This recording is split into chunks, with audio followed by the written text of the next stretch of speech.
జీవం కలిగిన దేవుని నామంలో మీ అందరికి కూడా ప్రత్యేకమైన వందనాలు తెలియజేసుకుంటున్నాం. ప్రియమైన దేవుడి బిడ్డలారా, మరొక తరుణము, మరొక పునర్ధాన దినము దేవాది దేవుడు మీ అందరితో కూడా మాట్లాడటకు, నాతో మాట్లాడటకు, ఆయన ఇచ్చిన కృప, ఆయన ఇచ్చిన ఈ తరుణాన్ని బట్టి ప్రభు వారి కృతజ్ఞతలు చెల్లించుకుంటూ, గతించిన వారం నుండి వారం వరకు కూడా తన కాపుదల, తన ప్రేమ మన పట్ల దయచేసిన విధానము ప్రభు వారికి కృతజ్ఞతలు చెల్లించాలి. ప్రియమైన దేవుడి బిడ్డలారా, దావీదు భక్తుడు 75వ కీర్తనలో ఒక మాట అంటాడు, దేవా నీకు మేము కృతజ్ఞతలు చెల్లించుచున్నాము, నీవు సమీపంగా ఉన్నావని నీకు కృతజ్ఞతలు చెల్లించుచున్నాము. అవును, మన దేవుడు సమీపంగా ఉన్నవాడు, మనతో ఉన్నవాడు, మనతో నడిచేవాడు, మనల్ని రక్షించేవాడు, మనల్ని కాపాడేవాడు గనుక అనుక్షణము తన యొక్క ఆత్మ లేదా తన యొక్క కృప మన పట్ల ఉంటుంది గనుక అనుక్షణము ప్రభువారికి కృతజ్ఞతలు చెల్లించే బిడ్డలాగా ఉండాలి. ఈ దినం సజీవుగా ఉన్నాం, ఈ దినము దేవుని మహింపరచగలుస్తున్నాం, ఈ దినం నా కుటుంబంతో ఆనందంగా సంతోషంగా ఉన్నాం అంటే కేవలం ఆయన ఇచ్చిన ఉచితమైన కృప గనుక. దేవాది దేవుడు మన మధ్యలో ఉన్నాడు గనుక, మనతో ఉన్నాడు గనుక ఆయనకి కృతజ్ఞతలు చెల్లించే బిడ్డలుగా ఉండాలని దేవుడు ఈ దినము మన పట్ల ఆశిస్తున్నాడు. ఆ విధంగా ఉందాం. మంచిది. ప్రియమైన దేవుని బిడ్డలారా, ఈ దిన లేఖన భాగాన్ని మీకు చదివి వినిపిస్తున్నాను. ఇర్మియా గ్రంథము 2వ అధ్యాయము 13వ వచనం మీకు చదివి వినిపిస్తున్నాను. ప్రియమైన దేవుని బిడ్డలారా, బైబిల్ గ్రంథం మీద ఉంటే తెరిచి చూడవలసిందిగా కోరుకుంటూ, నా జనులు 2 నేరములు చేసి ఉన్నారు, జీవజలముల ఊటనైన నన్ను విడిచి ఉన్నారు, తమ కొరకు తొట్లను అనగా బద్దలైన నీళ్లు నిలవని తొట్లను తొలిపించుకొని ఉన్నారు. ప్రియమైన దేవుని బిడ్డలారా, దేవాది దేవుడు ఈ దినము మనతో ఏం మాట్లాడాలని ఆశిస్తున్నారో దేవుని లేఖన భాగంలో చూద్దాం. మొట్టమొదటిగా ఈ మాటలు దేవాది దేవుడు ప్రవక్త అయిన ఇర్మియా ద్వారా ఈ మాటలు పలుకుతున్నాడు. నా జనులు 2 నేరాలు చేశారు. ఏటా నేరాలు? జీవజలపు ఊటనైనా నన్ను విడిచిపెట్టారు, నీళ్లు నిలవని తొట్లను తొలిపించుకొని వారు నీళ్లు నింపుకుంటున్నారు అని 2 మాటలు పలికారు. ఇర్మియా గ్రంథానికి మనం చక్కగా ధ్యానిస్తే ఆ యొక్క మాటలు అన్ని కూడా ఆ యొక్క ఇశ్రాయేలు ప్రజల కొరకు మాట్లాడుతున్నారు. దేవుడు వారికి రక్షించి, దేవుడు వారికి కాపాడి, మంచి దేశం ఇచ్చి, వాళ్ళకు కావలసిన ప్రతి ఒక్క అవసరత దేవుడు తీరుస్తుండగా వారు దేవుణ్ణి విడిచిపెట్టి దేవుడికి విరోధంగా జీవించారు. ఆ పై వచనాలు మనం చూసుకుంటే దేవుడికి విరోధులయ్యారట, దేవునికి ద్రోహులుగా జీవించారట, అపవిత్రతగా జీవించారట, దేవుని మాట వినని వారిగా ఉన్నారంట, దేవునికి అవిధేయులై జీవించినట్లుగా ఆ పై వచనాలన్నీ కూడా ఉంటాయి. దేవుని సేవకుడైన ప్రవక్త అయిన ఇర్మియా ద్వారా అనేక మాటలు, హెచ్చరికలు ఆ ప్రజలకు చెప్తున్నా కూడా ఆ ప్రజలు వినకుండా దేవునికి విరోధమై జీవించారు గనక ఈ యొక్క మాటలు పలుకుతున్నాడు. ఏ మాటలు? జీవజలపు ఊటనైన నన్ను విడిచి మీరేం చేస్తున్నారు? నీళ్లు నిలవని తొట్లను తొలిపించుకొని, లేదంటే గోతులు దవ్వుకొని, లేదా బద్దలైన బండల్లో మీ యొక్క తొట్లు తొలిపించుకొని, గోతులు తీసుకొని అందులో నీళ్లు వేసినా కూడా నిలవు. నేను జీవజలపు ఊటను అంటాడు ఆయన. జీవజలపు ఊట అంటే అనుక్షణము నీరునిచ్చేది, అనుక్షణము నీరు ఉబికేది.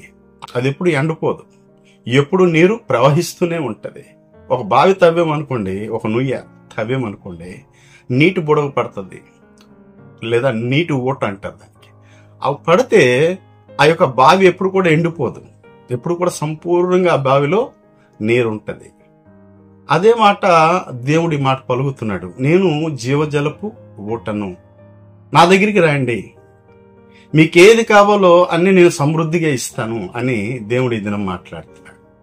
అయితే తన ప్రజలైన వారు ఏం చేస్తున్నారంటే, ఏ నీరు కోసం వెతుకుతున్నారంటే, ఏ నీరు నిలవదో, ఏ నీరు మీకు దాహాన్ని తీర్చదో, ఏ నీరు మీకు అవసరం పడదో ఆ నీటి కోసం మీరు పరుగులెడుతున్నారు, మీరు ప్రయాసపడుతున్నారు, ఎక్కడెక్కడో ప్రదేశాలకు వెళ్తున్నారు, నీరు తీసుకొని వచ్చి నిలవని చోట మీరు అవి దాచిపెడుతున్నారు. అవి ఒక తొట్టిలాగా చేసుకొని మీరు పోస్తున్నారు, కానీ అవి నిలవడం లేదు, అవి ఎండిపోతున్నాయి. మీకు అవసరం అప్పుడు ఆ నీళ్లు ఉపయోగపడడం లేదు. నా దగ్గరికి రండి, నిత్యము నీటి ఊటగా నేనున్నాను, సమృద్ధిగా ఉన్నాను. ఎక్కడ నీరు ఉందనుకోండి అక్కడ ఏముంటాయి? పచ్చనైన పంట ఉంటుంది, చక్కనైన ఆహారం ఉంటుంది, చక్కనైన ధాన్యం ఉంటాయి, చక్కనైన గోధుమలు ఉంటాయి, మనకు కావలసిన అవసరతవన్నీ కూడా ఎక్కడ నీరు ఉందో ఆ నీరు ప్రదేశంలో అన్ని కూడా ఉంటాయి. మానవుడికి కావలసింది ఆహారమే కదా. తన సంపాదించుకుంది, తన ప్రయాసపడింది సమస్తం ఆహారం కోసమే. మీకేది కావాలన్నా, ఎలాంటి ఆహారం కావాలన్నా సమృద్ధమైన నీరు నా దగ్గర ఉంది. మీకు ఎలాంటి అవసరత అయినా సమృద్ధి అయింది నా దగ్గర ఉంది. అందుకే మొదటి కీర్తనలో ఒక మాట ఉంటది, నీటి కాలువల ఏరున నాటబడినట్లు ఆకు వాడక తన కాలమందు ఫలమిచ్చే చెట్టు వలె ఉంటావు. ఎప్పుడు ఎక్కడ నీరు ఉంటుందో, ఎక్కడ నీరు సమృద్ధిగా ఉంటుందో ఆ చోట నాటబడిన వాడు, అంటే నువ్వు అక్కడ ఉండువాడివై.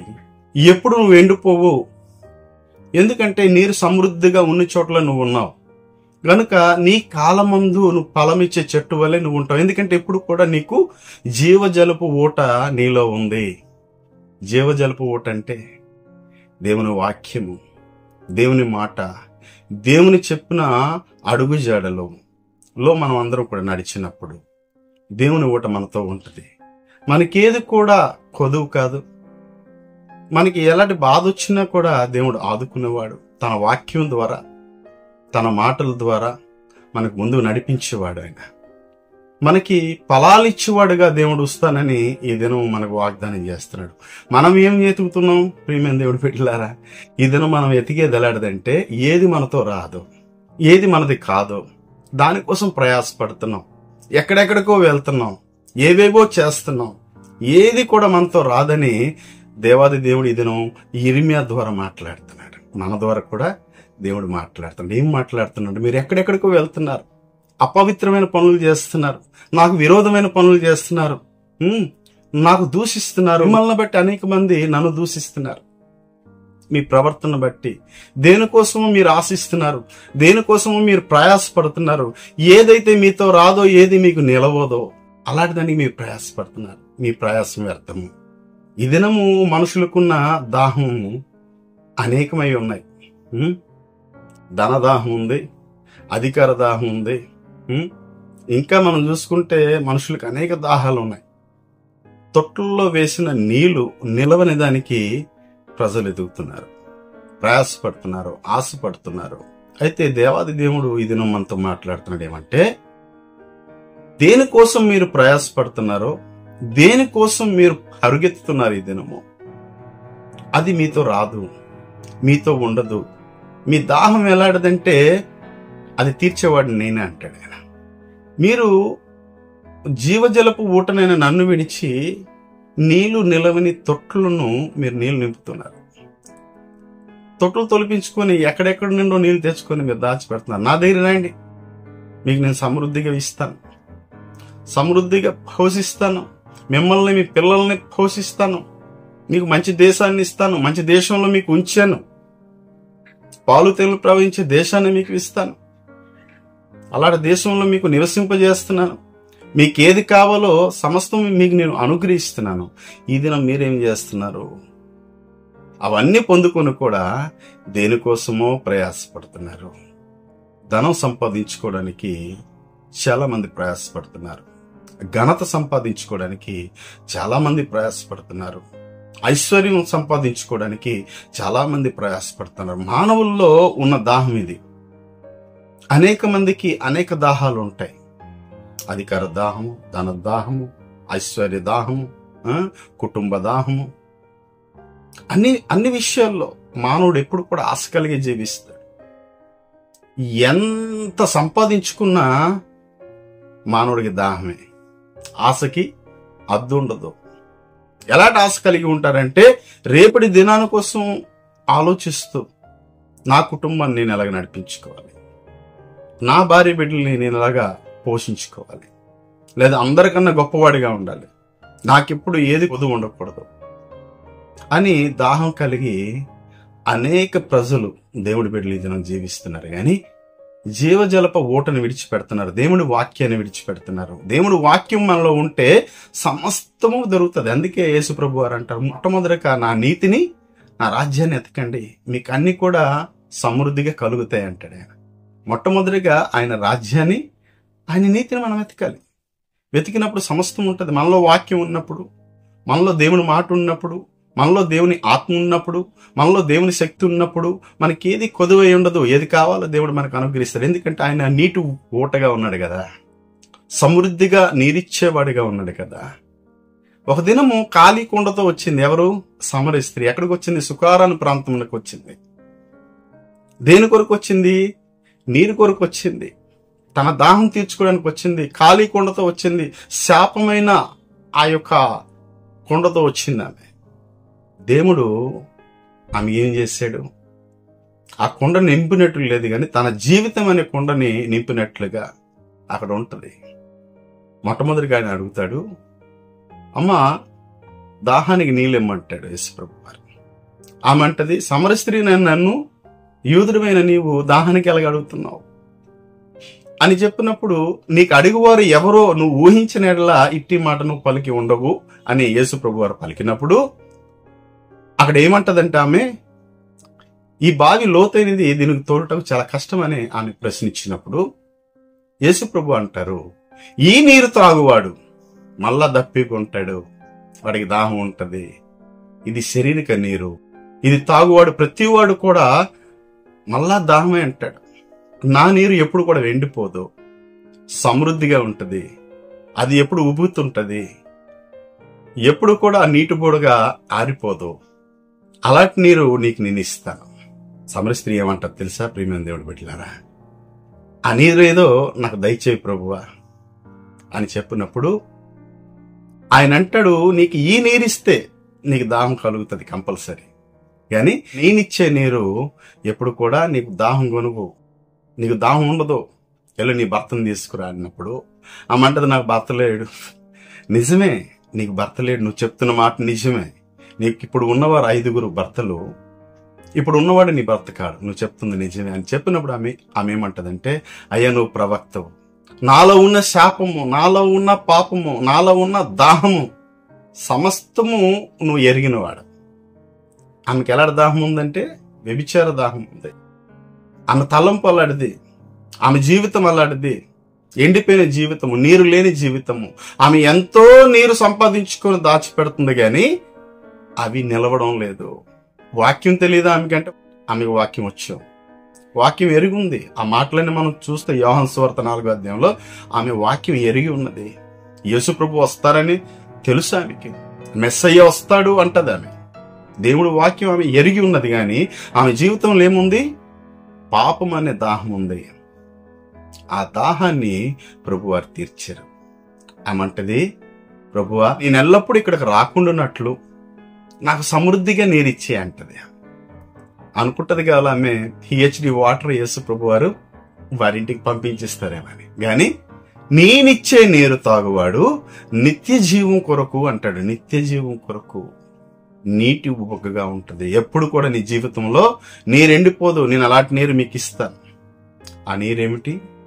వాక్యం అనే నీరు, సత్యం అనే నీరు, జీవం అనే నీరు మీలో నేను ప్రవహింపజేస్తాను. ఆయన ప్రకటన గ్రంథం 21:6 అంటాడు, దప్పిగొన్నవాడికి జీవజలపు బుక్కులో నుండి ఉచితముగా నేను అనుగ్రహిస్తాను అంటాడు.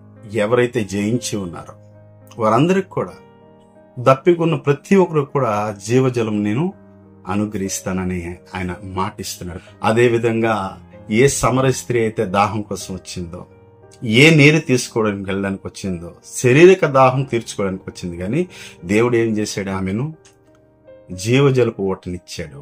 ఆమెకి ఎప్పుడు దాహం లేకుండా, దేనిపైన దాహం లేకుండా, తన పాపం మీద తనకు దాహం లేకుండా దేవుడు ఆమెకు సంపూర్ణమైన నీరిచ్చాడు. అదే జీవపు వాక్యాన్ని ఆమెకి ఇచ్చాడు. ఆ జీవపు వాక్యం ఆమె పట్టుకొని అనేక మందికి నడిపించింది. 2 గ్రామాలు కూడా దేవాది దేవుడు ఆమెకు నడిపించినట్లుగా శక్తిని ఆమెకు అనుగ్రహించాడు. ప్రియమైన దేవుడి బిడ్డలారా, ఈ దినము నువ్వు నేను ఎలాగున్నావు? ఏ దాహం కోసం వెతుకుతున్నాం మనం? ఏ దాహం కోసం ప్రయాసపడుతున్నాం మనం? ఏ దాహం కోసము మనము పరుగెత్తుతున్నాం? ప్రియమైన దేవుడి బిడ్డలారా, ఈ దినం మానవుడికి అనేక దాహాలు ఉన్నాయి, కానీ అవన్నిటికి కూడా దేవుడు సఫలపరచేవాడు. అవన్నీ కూడా దేవుడు తీర్చేవాడు. ఎప్పుడు? జీవజలపు ఓట దగ్గరికి మీరు వచ్చినప్పుడు, మీ దాహాన్ని తీర్చేవాడు ఆయన. లేదా దేవుని విడిచిపెట్టి తొట్టుల్లో మీరు నీరు నింపుకుంటారంటే, అందుకే యేసు ప్రభువు 15వ అధ్యాయంలో అంటారు, నాకు వేరుగా ఉండి మీరేమి కూడా చేయలేరు. ప్రియమైన దేవుడి బిడ్డలారా, ఈ దినం ఎలా ఉన్నాం? దేవుడికి విరోధంగా ఉన్నామా? దేవుడికి ఆయాసకరంగా ఉన్నామా? దేవుని నిమిత్తం ప్రయాసపడకుండా దేనికోసమో మనం ప్రయాసపడుతూ, ఏ నీరు కోసమో మనం వెతుకుతూ, ఎక్కడెక్కడికో వెళ్తూ, ఆ ఇశ్రాయేలు ప్రజల్లాగా అపవిత్రమైన పనులు చేస్తూ, దేవునికి విరోధమైన పనులు చేస్తూ అపవిత్రంగా మనం జీవిస్తున్నామా? దేవునికి హేయకరంగా జీవిస్తున్నామా? దేవునికి సంతోష పెడుతున్నామా? ఈ దినము దేవునికి సంతోషపెట్టే బిడ్డలుగా మనందరం ఉంటే, దేవుని దాహాన్ని తీర్చేవారుగా మనందరం ఉంటాం. అందుకే యేసు ప్రభు వారు అంటారు యోహాను సువార్తలో, ఏమంటారంటే, నేను దప్పికొని ఉన్నాను, ఎందుకంటే మీ అందరి దప్పికి నేను తీర్చాను, నా దప్పికిని మీరు తీర్చండి. ఎందుకంటే ఇంకో కొంతకాలం నేను జీవించుంటే నాలో ఊట ఎప్పుడు ఎండిపోయేది కాదు. సమస్తాన్ని మీకు ఇచ్చాను, నీటి బుడగలుగా మీకు ఉంచాను, నాటబడిన చెట్లులా మీ ఉంచాను, నీకు సమృద్ధిని ఇచ్చాను, సమృద్ధమైన జీవాన్ని ఇచ్చాను, ఎప్పుడు ఎండని నీరు మీ బతుకుల్లో మీ జీవితాల్లో ఇచ్చాను, నాకున్న సమస్తాన్ని మీకు దారపోశాను, చివరి రక్తపు బొట్టు వరకు మీకోసం నేను దారపోశాను, జీవజలపు ఊటలు మీకు ఇచ్చాను, చేదు చెరకని నేను తీసుకున్నాను. గనుక ఈ దినం నేను దప్పిగా ఉన్నాను. నా దప్పికి తీర్చేవారుగా మీరున్నారా? దప్పికి తీర్చేవారుగా మీరుంటే మీరందరూ కూడా ఆశీర్వదింపబడతారు. ఈ దినము దేవుడి బిడ్డలమైన మనకి యేసు ప్రభు వారు ఈ మాట పలుకుతున్నారు, నీటి ఊటనైన నన్ను మీరు విడిచి బద్దలైన వాటిలో నీళ్లు నిలవని వాటిలో మీరు నీరు నింపుకుంటున్నారు. ప్రియమైన దేవుని బిడ్డలారా, అలా నింపుకోకండి. నా దగ్గరికి రండి, నన్ను విడిచిపెట్టకండి. ఆ ప్రజలు విడిచిపెట్టారు, ఇశ్రాయేలు ప్రజలు శాపాన్ని పొందుకున్నారు, బానిసరిగా వెళ్ళారు. ఈ దినము తన మాటలు వింటున్న మనందరం కూడా గ్రహిస్తున్నామా? యేసు ప్రభు యొక్క వాక్యంలో ఆయన ఇస్తున్న నీరుని మనం సంపూర్ణంగా జీవపు ఊటగా అది మనం గ్రహించి దాన్ని వెంబడించి దాని ప్రకారంగా జీవిస్తున్నావా? ఈ దినం యేసు ప్రభు వారు అంటున్నారు, జీవజలపు ఊటనైనా నన్ను విడిచి వెళ్ళకండి, నన్ను వెంబడించండి, నా నీటిలో మీరు చెట్టులై ఉండండి, మీరు నాటబడి ఉండండి, మీకు అభివృద్ధిని ఇస్తాను, మిమ్మల్ని ఆశీర్దిస్తాను, మిమ్మల్ని దీవిస్తాను, మీరు ఫలాలు ఇచ్చేవారుగా మీ అందరిని వస్తాను అంటున్నాడు. ప్రియమైన దేవుడి బిడ్డలారా, ఆ విధంగా ఉందాం, దేవుని మహింపరుద్దాం. మన దాహం తీర్చేవాడు దేవుడు, దేవుని దాహం తీర్చేవారుగా మనం కూడా ఉండాలని ప్రభువారు మనల్ని ఆశిస్తున్నారు. ఆ విధంగా ఉందాం, దేవుని మహింపరుద్దాం. ప్రార్థన చేసుకుందాం. మహాపరిశుద్ధుడైన ప్రభువా, ప్రేమ కలిగిన మా తండ్రి, దయ కలిగిన మా దేవా, మీకు స్తోత్రాలు. ఇంతవరకు మీరు నడిపించిన విధానం బట్టి కృతజ్ఞతాస్తులు స్తోత్రాలు చెల్లించుకుంటున్నాం. మంచి మాటలు మీరు పలికారు నాయన. జీవజలపు ఊటనై నేనున్నానన్నావు నా ప్రభువా. ఇదిగో జీవజలపు ఊట దగ్గరికి వచ్చినప్పుడు మీరందరూ అభివృద్ధి పొందుకుంటారు, మీరందరూ ఫలించే చెట్టు వలె ఉంటారని ప్రభువా, ఈ దినం మీరు మాట్లాడిన విధానం బట్టి స్తుతులు ప్రభువా. మీ కృతజ్ఞతలు చెల్లించుకుంటున్నాం. అయినా బద్దలైన నాయన స్థలాల్లో మేము నీళ్లు నిలుపుకోకుండా, నిలవని నీరు కోసం మేము ప్రయాసపడకుండా, అయ్యా సమృద్ధిగా ఉన్న జీవజలపు ఊటవైన నీ దగ్గరికి మేము వచ్చి మేము అభివృద్ధి పొందుకున్నట్లు మీ కృపను అనుగ్రహించమని, చూస్తున్న ప్రతి బిడ్డని మీరు దీవించి ఆస్వాదించమని, మీరు మహిమ పొందుకోవాలి. యేసు పుణ్య నామంలో చిన్న ప్రార్థన వేడుకుంటున్నాను తండ్రి. ఆమేన్. దేవుడు మిమ్మల్ని అందరినీ దీవించి ఆస్వాదించును గాక. ఆమేన్.